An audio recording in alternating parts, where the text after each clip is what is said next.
Hi everyone, I'm Paul and welcome to my market update for the 23rd of August 2022. In my opinion, markets have been overly optimistic about inflation. After some slightly better than expected US CPI numbers and broad acceptance of a rate hike in September, markets rallied off their lows. One explanation is that market participants put too much weight into the Fed moving towards a more neutral stance on interest rates. But the reality, when you step back and look at the big picture, is that the Fed is bringing out all the big guns to fight inflation, and market participants should be taking notice. So as it stands, a 50 basis point rate hike in September is pretty much baked in, and the market is largely accepting and expecting this. Of course, the real risk or the danger is that inflation is much more persistent and stickier than expected. And so any bad print is going to send a bit of a shockwave through the market. And for that reason, a 75 basis point increase in September is definitely not off the table. So if we get a bad print, I'd certainly be expecting a 75 basis point increase as opposed to a 50. And so whilst there still seems to be this discussion about a potential soft landing, I just think with the rate of interest rate increases and QT, which we'll talk about in the next slide coming, I just think a hard landing is almost inevitable, and the potential also for something breaking is fairly high. So you might remember when quantitative easing or QE was first introduced, it was sort of called the grand experiment because nothing like that had ever been done before. And so here we are in a post-GFC, post-COVID world, and the Fed's balance sheet has swollen to $8.5 trillion. The Fed first started talking about quantitative tightening or QT back in May of 2022.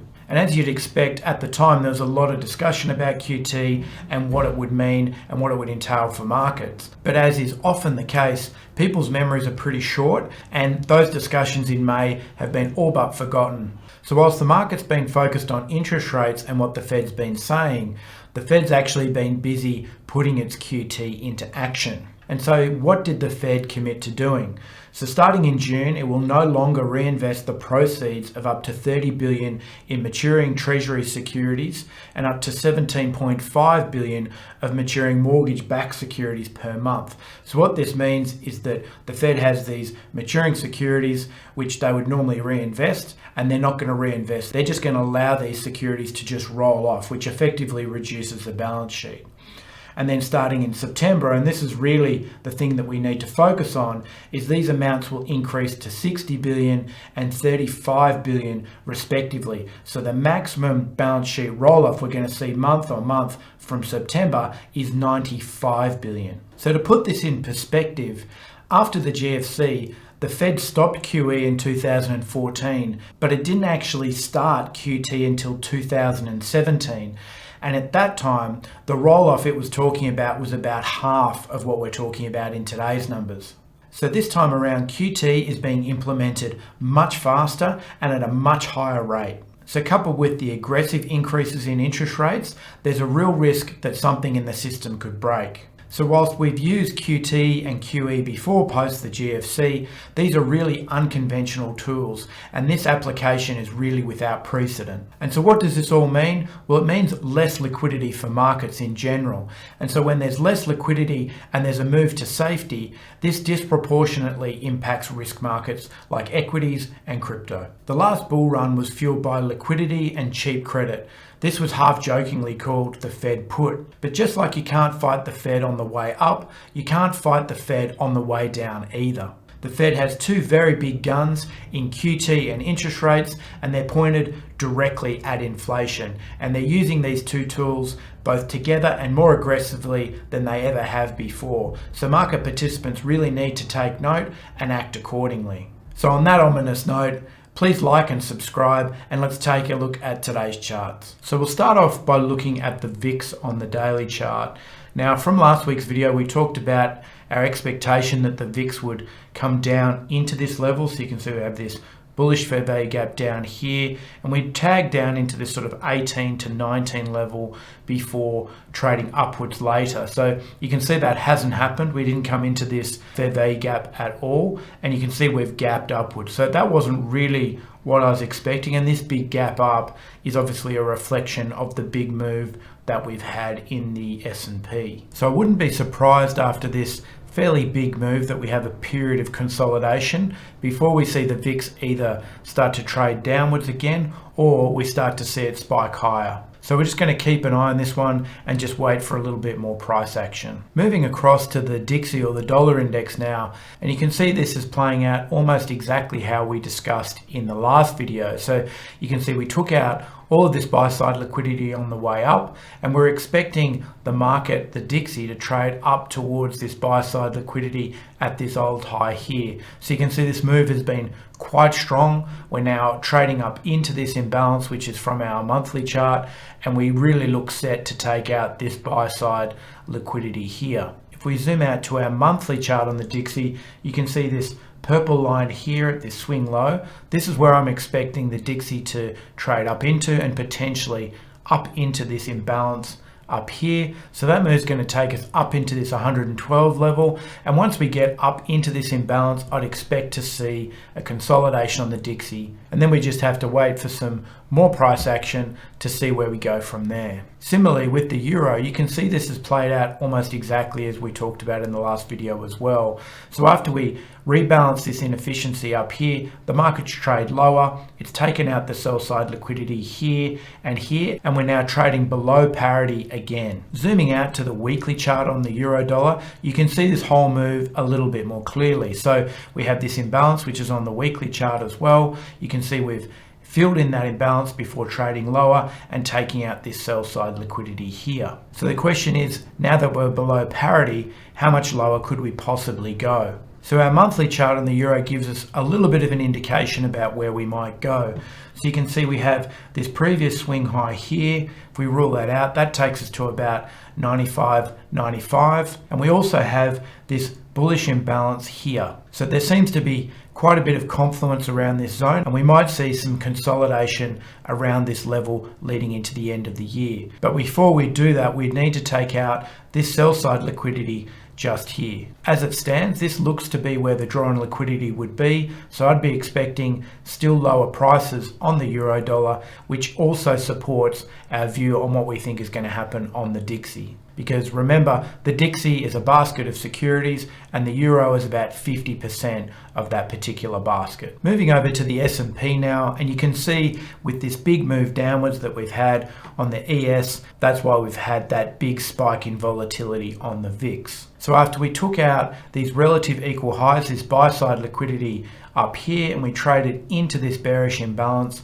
you can see we painted a swing high, and that really tripped the market lower, and we've now traded down into this bullish order block, and we look set to take out the sell side liquidity here and these relative equal lows sell side liquidity here. So our near-term bias on the S&P is certainly looking bearish. Where it goes once it takes out this sell side liquidity, we'd need to see some more price action, but certainly in the near term, this looks like where the drawn liquidity is most likely to be. And it's a similar picture on the NASDAQ. So you can see we traded up into this bearish imbalance, and we took out the buy side liquidity, relative equal highs here before painting this swing high, and you can see the market's just traded lower. Now the NASDAQ is leading the S&P a little bit. You can see we've taken out this liquidity here already in terms of the sell side liquidity, and we seem set to take out the sell side liquidity here as well. In terms of where the drawn liquidity is going to be for the NASDAQ, you'd have to think we'd be looking at this bullish imbalance down here, or potentially even this order block just here. So similar to the ES or the S&P, our near-term bias on the NASDAQ is also bearish. So moving over to crypto now, and we'll look at Bitcoin on the monthly chart. So I've just kept this chart particularly clean. Now you can see I've just marked out the highs from December in 2017 in purple here. You can see on the monthly chart that we haven't closed below that level. We may have wicked through it, but on a closing basis, we've managed to stay above that level. So from a monthly perspective, just looking at the chart very cleanly, we look set to retest this level. And you can see we've just had this one up close candle. This move is still quite strong, and the trend is still clearly to the downside. If we zoom into our weekly chart on Bitcoin now, you can see we have this bearish fair value gap which is formed here. The market's traded back up into it and has almost completely rebalanced that inefficiency. This most recent move has pretty much erased all of the gains of the last few weeks, and you can see the drawn liquidity is now to the downside. We have these relative equal lows here and down here, and the market looks set to test these in the next few weeks. So the weekly chart also gives us the impression that this trend is going to continue. And so finally, if we zoom into our daily chart on Bitcoin, we get a bit more of a granular view of where we're currently at. So we can see we had this bearish fair value gap. We didn't quite rebalance the fair value gap. You can see it just mistagging this low just here. We painted this swing high, and you can see the market has just trailed off. And once we broke this swing low here, you can see the market accelerated to the downside. Now in this move, we've created another bearish fair value gap, and the market has traded up into that. It's really only just touched it, and it's starting to peel off again. So in terms of where the drawn liquidity is most likely to be, you can see we have this sell side liquidity down here and relative equal lows, and then again down here as well. So my near-term bias for Bitcoin is also bearish, and from what we've seen on the monthly, the weekly and the daily charts, I'd expect we're going to revisit the lows that we painted in mid-June. And lastly, we'll look at Ethereum on the daily chart. So you can see the market's traded up. We took out this buy side liquidity, these relative equal highs here. We immediately painted this swing high, and you can see the market started to trade down. We had this big acceleration to the downside. And again, similar to what we saw in Bitcoin, we've painted a bearish fair value gap on the way down. Now the difference between Bitcoin and Ethereum, the move in Ethereum has been a bit more powerful, as you'd expect, because the move up was more powerful. We haven't traded back up into that fair value gap, so we may still see that happen before the market trades lower and starts to target this liquidity, these relative equal lows down here, and this sell side liquidity down here. And so again, because that move up in Ethereum was so powerful and it created all this inefficiency on the way up, it really is susceptible to a harsh pullback if we start to see some negative sentiment in the broader market. So similar to the other risk markets, I've got a near-term bearish bias on Ethereum. I hope you enjoyed today's market update. Markets have turned bearish a little bit quicker than what I expected, but it's possible that we consolidate around these levels before we see what I think will be the final move lower towards the end of the year. If you like today's video, make sure you like and share it. That helps other people to find it. And if you want to see more content like this, make sure you subscribe to my channel. Thanks for watching, and I'll see you in the next video.